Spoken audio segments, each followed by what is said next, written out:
салом мухлисони Барселона ва канали Барсатиҷи. Даври дуюми Лигаи Чемпионҳо нисипарӣ шуд. Бархе аз онҳо бо шодии мухлисон ва баъзе онҳо бо ғамгинӣ гузаштанд.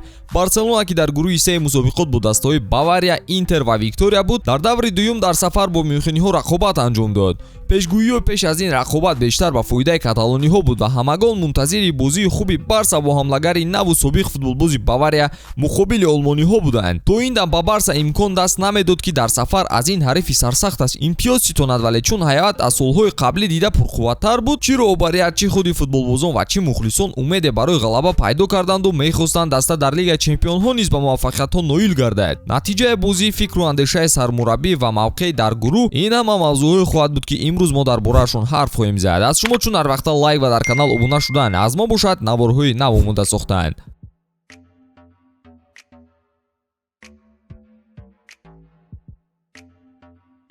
аллакай шуру шавқи рақобатҳои чемпионатҳои аврупоӣ тезу тунд шуда истодаанд. На ҳама топ дастаҳо мавсимиро бобарор оғоз карданд.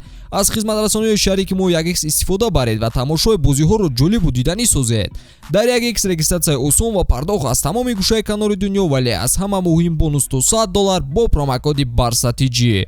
силкаи зарури дар комментария. ба ҳама муваффақият. акнун ба навор бармегардем. ҳайати дастаи Барселона пеш аз бозӣ чунин буд. дарвозабон Тер Штеген, ҳимоятгарон Алонсо, Кристенсен, Араухо ва Кунде, ним ҳимоятгарон Бускетс, Гави ва Педри, ҳамлагарон бошанд Рафиня, Левандовски ва Дембеле. ҳайат оне буд ки Хави дар рафти мавсим аз санҷиш гузаронида буду дар бозиҳо бештар истифода мебурд, ба ҷуз Алонсо ки бори аввал дар ҳайати асосӣ баромад.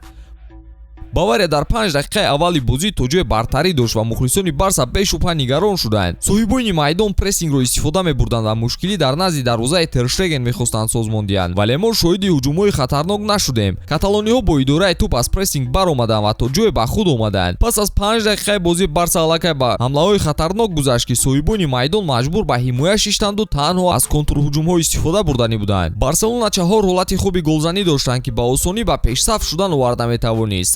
зарбаи Педриро дарвозабон Мануэл Нойер наҷот дод.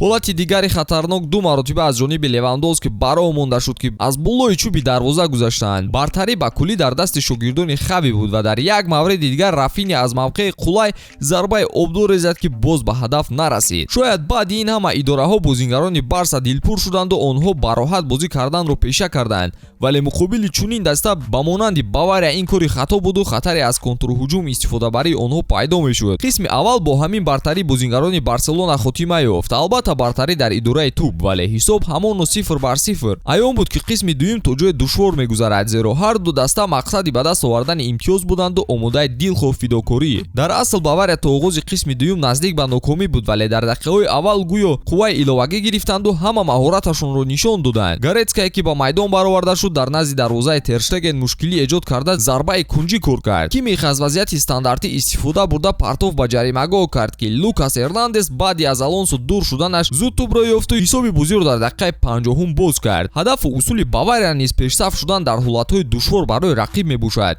бозингарони Барса гӯё раҳгум заданд. мушкилӣ боз дар хати ҳимоя дида мешуд ки аз он рақиб бехато истифода мебурд. баъд аз 4 дақиқаи боз шудани ҳисоб Лерой Сане ба осонӣ ҳимояи Барсаро шикаста комёб ба дубора рахна кардани дарвозаи Тер Штеген шуд. бисёр аламовар аст ки баъди харҷи зиёд дар хариди бозингарон боз ҳимоятгарони даста наметавонанд як ҳамлагаро то охир нигоҳ доранд. ҳарчанд бозингарони Барселона тақрибан ним соат доштанд ки ҳамон бозӣ дар қисми аввал доштаашонро боз ба кор баранд, вале маълум буд ки аз ду голи сардода умеди дилашон мурд. ҳатто баъзе вақт боз ба осонӣ тӯбро аз даст медоданд ки ба ногувор шудани ваз дар қисмати майдони онҳо меовард. ҳуштаки довар ба серияи бебарори Барса дар оғози мавсим хотима бахшид. ҳарчанд даста бозии хубро дар аввал нишон медод ки ҳамаро дар ҳайрат оварда буд. агар имконҳои доштаро Барса истифода мебурд, рафти бозӣ ба куллӣ дигар мешуду натиҷа низ тағйир меёфт, вале чӣ илоҷ, футбол ҳамин аст. ба ҳама ин нигоҳ накарда Барса нишон дод ки қобили рақобат бо беҳтаринҳои Аврупо аст. агар каме толиашон баландӣ мекарду имконҳо ба гол табдил меёфт, ин шом фаромӯшнашаванда барои ҳама мешуд. Хави чунин суханонро баъди бозӣ иброз кард.